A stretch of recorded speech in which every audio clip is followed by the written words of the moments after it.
Well, in today's episode, we wrap up the interview with Joe Morris of the Eastman Hiking Club, and it's going to be another great interview. We talk about the bureaucracy that they face, follow up a little bit more on that, and how you out there in the community, when you're on trail, how you can actually help them without hardly taking any of your time. So let's go ahead and dive right in. You know, what about all these people that aren't necessarily financially well off that are having to buy gallons and gallons of fuel and chain oil and things like that, and chains? Mm-hmm. They use their own saws. I use my own saw. My lovely wife bought me a chainsaw for our anniversary that recently. She didn't know it and she didn't pick it out, but I appreciate the saw. You know what I mean? I said, thank you, honey. Thank you, honey. You know. But I mean, it is just like anything else. It is a procurement process. How's that? It works very much like the federal government did. You supply receipts for the procurement of materials that you're going to use, and you will eventually get paid back for them. Okay. Yeah. Well, it's nice of y'all to finance the purchases for an entire year till you get it back, but at least you are getting back. Getting the money back. I would love to see an accounting of where that goes, because I see here in North Carolina, I see a lot of AT tags, and I used to have an AT tag, but I asked them and never could get an accounting and never could get any information. So I'm like, okay, if you don't give me information, I'm not buying the tag anymore. But you know, as a public entity, and we don't need to keep. I don't want to beat them up here, but as a public entity, they're supposed to give that to us. They're supposed to give that information. I mean, to you know, us. You've done it. You've done it well. You've highlighted it and been very illustrative about it with regard to the scrolling personnel. And there's a lot of them. I probably hadn't hit all of them. Message delivered, message received. You know. So, and then what about with the National Forest Service? So real quick, to begin with, how does your agreement work with the National Forest Service? Because I know you have agreements with them. We do. We have a memorandum of understanding you sign. It revolves and it has to be updated. But you have an MOU and a VSA, Volunteer Service Agreement. Mm-hmm. It outlines what you will not do. It basically has to do with linking to your scope of responsibilities, and also things associated with the JHA, with the job hazardous analysis. That's a mouthful. That basically is we've got one through EDA, our little small club. We've got one, the same thing. So you have to have a board, you have to have an organization, you have to basically apply and fill out the paperwork. It's pretty simple to do. Anybody could do it. If they wanted to go, on a secondary trail and say, look, I'd really love to volunteer and take care of this. You mentioned you don't live close to the AT. Dude, there's trails everywhere, and they all need help. All these municipalities and nature trails and all this other stuff, they all need help. Somebody got to clear all that, but you basically have to go through a process in order to be officially recognized as the adjunct for the land manager to care for this particular space, which comes in question a lot right now, because we have well-meaning people that would like to get out there and just start cutting away. I cannot be involved in that process because I can't jeopardize my volunteer service agreement in any shape, manner, or form, and be decommissioned as a club to take care of what I have to take care of. Sure. But so, I mean, that's essentially in a broad brush approach. That's kind of how it works. Now, when you go out and do trail maintenance, like you put in water bars or you put those rocks along the trail to keep it from washing, you don't have to get permission to do that every time you want to go out and do it, do you? It depends on where you're working. Okay, so sometimes you do. If you're working in the Cherokee, you can pretty much do anything you want. Pisgah, I imagine, is different. Yeah, Pisgah is completely different. Okay, and I use that critical 2-word soil disturbance. They're taking a different road with us. They want project plans submitted and approved for biological and botanical and impacts. If you needed to add, like, okay, I'll just do it. Yellow Mountain Gap. There's a steep slope on the other side of where the Over Mountain Shelter used to be that goes up on the top of the ridge cap and then eventually turns down and goes into the old horse camp into Bradley Gap. You with me? Yep. Super steep climb right there, but man, you could turn around at one time and see the picturesque view of the barn. Yep. I know right where you're at. Yeah, okay, so over time, my club has installed 25 water bars for erosion control in there.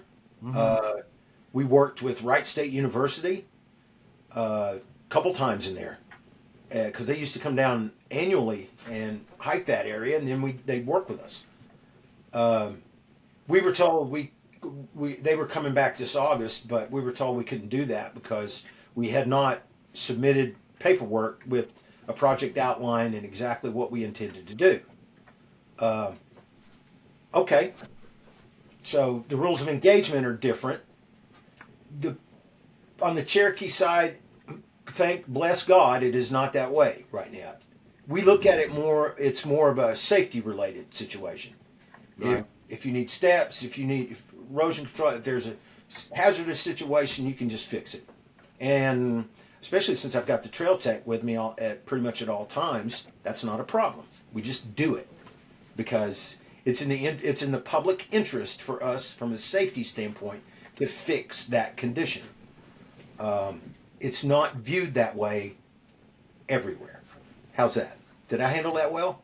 Yeah, you handle that well, and I just to summarize it, it sounds like the difference between the national forest is the personality of the management personnel. Correct. It's a certain level of control over and also oftentimes a kind of a pecking order of where you stand. Program managers are different in different districts. I'll just tell you right now, Chad and Song, I won't use their last names. They're program managers in our district. Those guys are priceless. Gilbert, when it comes time for Conrock, Reuben, Gilbert, Chad, all I got to do is say, hey guys, I need some help. I got to get crew moved, material moved, logistics moved. Yeah, we'll be right there. Sure. When do you want to do it? Sunday? Sure. Yeah, I wanted to watch the football game, but I'll come and do it. Absolutely. Awesome. I mean, that's the way it's. Come on, Ramdino. That's the way it's supposed to. That's the way it should be. It should be that way. I mean, you're all on the same team. Yeah, and not everybody. So, not everybody feels that way. I've sat in meetings where it has been made intuitively clear to me that my placeholder position is way down the list, and that's okay. Okay, I got plenty to do. I got municipality, and that's probably I guess it's a little hurtful in ways. It is, but we've got. I mentioned Megan earlier at Bays Mountain in Kingsport. She appreciates us. She would fight she'd do anything for us. And she appreciates that we participate. Because we're bloody volunteers. Yeah. And we know what we're doing. Most of these people have, as an example, Carl Fritz.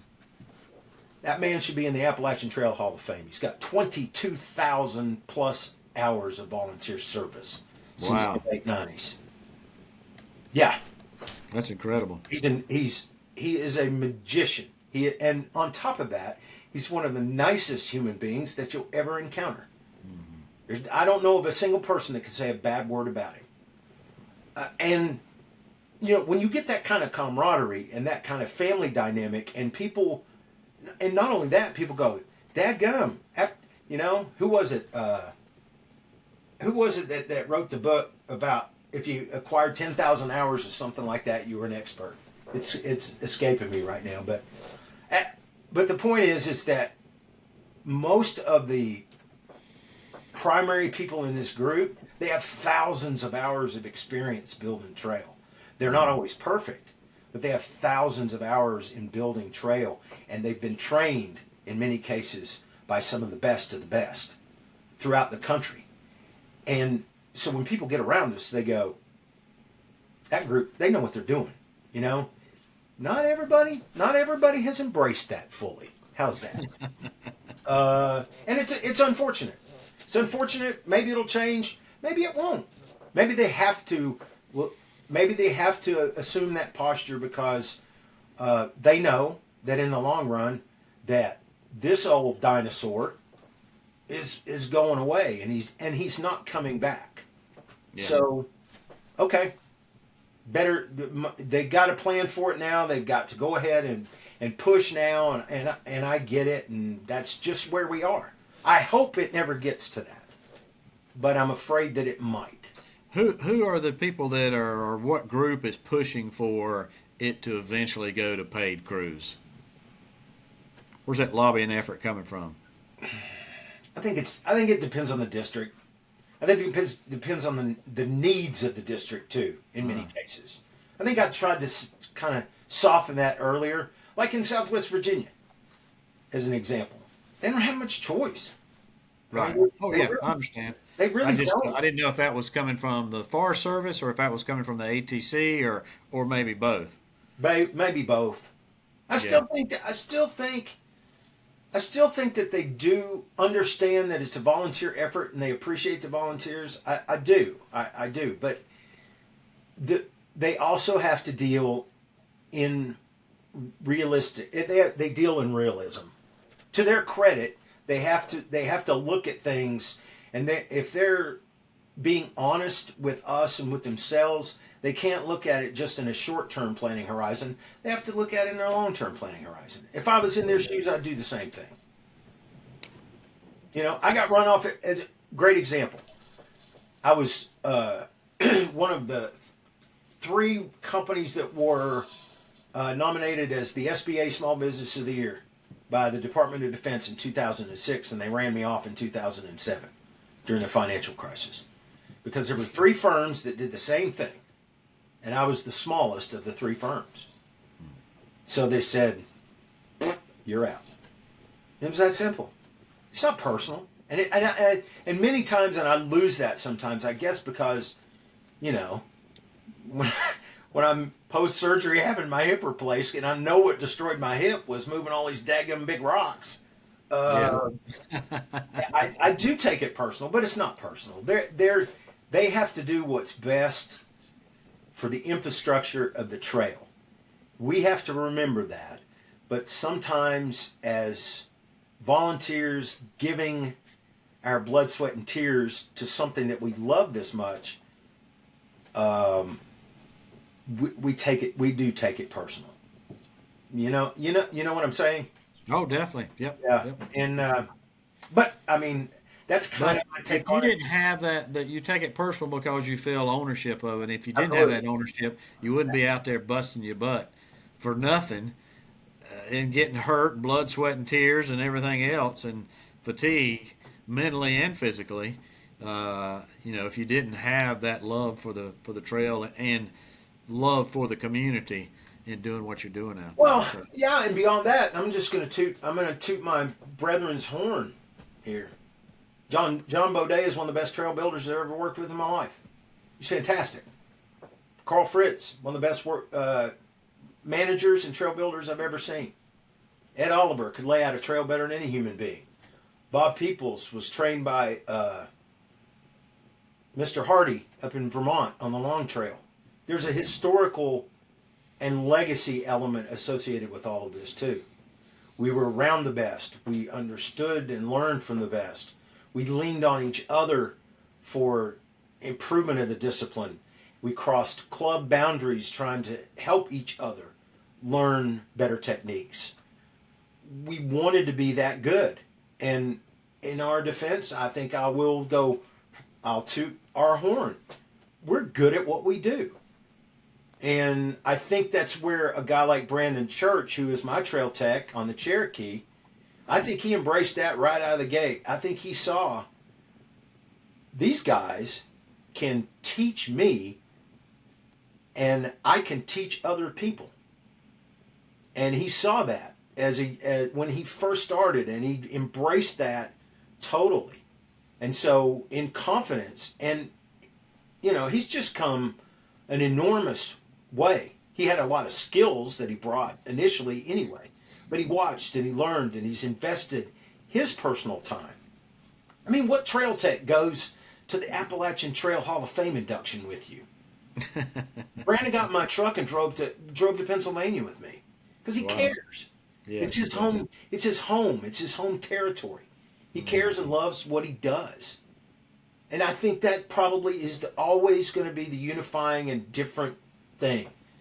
You'll never get a paid crew. I've said this. Bob has said this to me many times. We spent a lot of time together. You'll never get a paid crew to give as much as we give. You'll never. Oh, I'm sure. Paid crew. Oh yeah, because the paid crew, they're just making $8. It's not. It's a paycheck to them. It's not. Where'd you go not, today? Not something that they have ownership in. Yeah, absolutely. And so that really is the difference. I mean, for me, I appreciate you letting me stump this for a long time. I hope it resonates with people that may watch this, wherever you are, whoever you are, male, female, young, old. Try it. There's a job for you. Even if it's recon, you love to hike. Get involved with your local trail club. Say, I can't carry 50 pounds of gear 12 miles. I just can't do it. I'm not physically able to do that. What I can do is I can walk back there with my phone and my hiking stick, and I can put it in front of this tree that I found that's across the trail and send a picture to my local club to say, I found this today. Okay, awesome. Tell me where it is. Give me coordinates so I don't... I tell this story a lot. It drives people nuts, but I'm going to do it again. We got a Blowdown report, and it emanated from around Bob's. It was when he was still pretty healthy, and Ken Cora was, hosting 30 to 50 people a night. And there was this Blowdown, and I'm like, okay. So dispatch a crew, go look for it. Walked 10 miles, didn't find it. We around Watauga Lake, up Pond and over Pond Mountain, back over here, and this and that and the other. I finally run into a guy in the Laurel Fork Gorge one day, and he said, there's the Blowdown, and it's 2 miles back here, up near Canute Farm, above Dennis Cove. And he looks at me and he goes, I'm a trail maintainer from Anniston, Alabama. And I said, I'll head right there right now. And that tree was 2 miles above Dennis Cove. Now, what's the point of telling that story? I had spent 2 weeks and untold numbers of man hours trying to find this stupid tree, right? And if somebody had just snapped a picture of it with a lat longitude out of far out, or gut hook, sorry, I'm an old man, I call it gut hook. I still call it gut hooks. With a lat longe, and tell me exactly what mile mark you were at, with some scale, so I know what saw to take. Mm-hmm. How much is that worth to me? A lot. It's gold, brother. It's gold, because I didn't waste a day walking in the woods. I love walking in the woods, but I don't necessarily love walking in the woods with a 14-pound chainsaw and a bunch of oil and gas and stuff, right? I mean, if I'm gonna do that, I don't know. There's all kinds of different ways I can probably torture myself other than doing that. But there is a job. There's a job for everybody, and it's just remarkable. Like, even Trail Angels. We kind of blasted on Trail Angels, but I'm gonna give emoji. I'm gonna give Marlene Simpson. I know you know Marlene. Oh yeah. Everybody knows Marlene.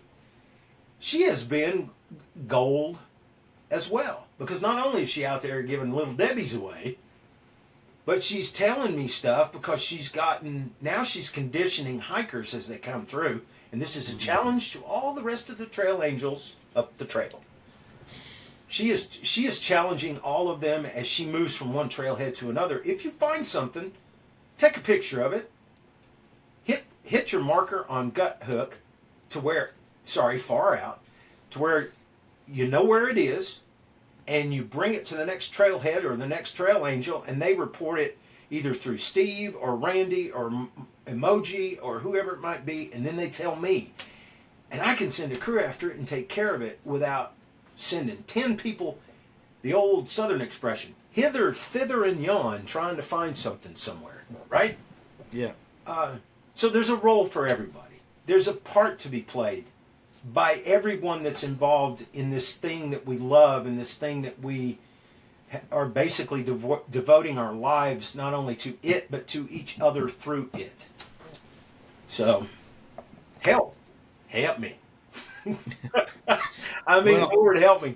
You know, one of the things that I wanted to ask you is that, the CMC sent me a QR code for giving. So I know you need warm bodies out there, but what about, is there, rather than people giving to this resiliency fund, part of it's going to be spent for a study, a climate resiliency study, which is a buzzword for spending a whole bunch of money to get a bunch of people, politicians and bureaucrats together. Don't do what you're just trying right now, aren't you? You're just doing that right now. So I'll stop with that. But what I'll Okay. say is, I would rather give the money directly to your club. So do you have a QR code or some link you can send me to where I can let people know how to give directly to your club instead of a bureaucratic organization that you never know where it will go? I can send you a QR code that will link you to the Tennessee Eastman Hiking and Canoeing Club. But do y'all have like a donation page? I don't know I don't know if they have that. I'll be honest with you. I don't know if they have a mechanism for doing that. Well, the CMC does, so y'all need to get your butts in gear and get one. Eastman's a little different. I mean, Yeah. they are a different club. It's the only. It started as the Tennessee Eastman Recreation Club. Yeah. So it is the only club that's affiliated with a corporation. Now, it obviously is a separate nonprofit entity of said corporation. Right. Under the umbrella and tutelage. Basically, it was started, 75 years ago. Mm-hmm. And Stan Murray was one of the early operatives in it. Right. Who was I think he was the second president of the Appalachian Trail Conference. Mm-hmm. Got a shelter named after him up at Roll Mountain. Yeah, he was an engineer with Eastman. His wife is actually still alive. She's still with us. But okay. He passed in 1990, I believe. Mm-hmm. So I never had the pleasure of meeting him. Eastman is a different animal. I'll just leave it at that. It's slowly but surely kind of changing, but some things that just seem sort of intuitively obvious sometimes, like I've had 5 different clubs, and so people know they've reached out to me through my Trail Maintainers podcast and Facebook page, mm-hmm. To say, hey man, come on, I'll help you. We're coming from New England, or we're coming from Mid-Atlantic, or we'll be there. We'll help you in any way we can. They've been kind of hesitant to accept that outside help. Now, why? I don't know, and I don't get into it. I honestly don't. So I say all that to say I will be happy to send you a QR code which will link you to volunteer opportunities within the club, and I will also massage that with whoever is the webmaster, Jeff or Tim or whoever, and see what we can do about a direct causal contribution kind of thing for, if nothing else, like I think we need fuel stipends. We need fuel stipends and chain stipends and oil and stuff. Mm-hmm. So, $5 could mean a lot to some of these guys that are on fixed incomes that come out and work on the trail. Right. So, well, I'd like to get the word out there for you, because I know it takes money to buy all that stuff, and y'all have done so much on the trail, and through your section, and you've been so good about sending me the information about what's going on there, so that I could disseminate that back out to the community, because the community really does care. So I know they do. And I'm sure they would love to give back to you. Well, that's it for talking to Joe. It really just kind of puts a bow on the challenges that they face, that within the bureaucracy that they have to operate in. Of course, most of their work is taking place in the national forests, and that is a bureaucracy. And then they're also having to deal with the ATC, and I don't have to tell you that that's a bureaucracy, right? So, unfortunately, that's what they have to deal with. But they do such a great job out there on the trail, even though sometimes those placed in position of authority on them don't exactly give them an attaboy or attagirl out there. You know, everybody likes to have that, and that's unfortunate that they have those headwinds occasionally. But what a tribute that is to them, and what it says about themselves, that they still go out there, and they're not doing it for those bureaucracies. They're doing it for the hiking community. They're doing it for each other. They're doing it for the trail. So what an awesome testimony to them and all that they do out there. If you want to go out and help any of the trail clubs, I'm sure they'd love to have you. You don't have to necessarily be a member, but I'm sure they'd like for you to be a member as well. But they would love to have you to come out and do volunteers. I'm going to get out there and do it again. And so I'm looking forward to that. And just once again, cannot say enough good things about everything that they've done out there to get the Appalachian Trail back in shape for the 2025 season. Go hit this up over here, this playlist. That is all the interviews that I did with Joe, and it's going to give you a whole different perspective on trail maintainers in general that you probably never had. Folks, that's all I've got. As always, appreciate you, and we'll see you out here.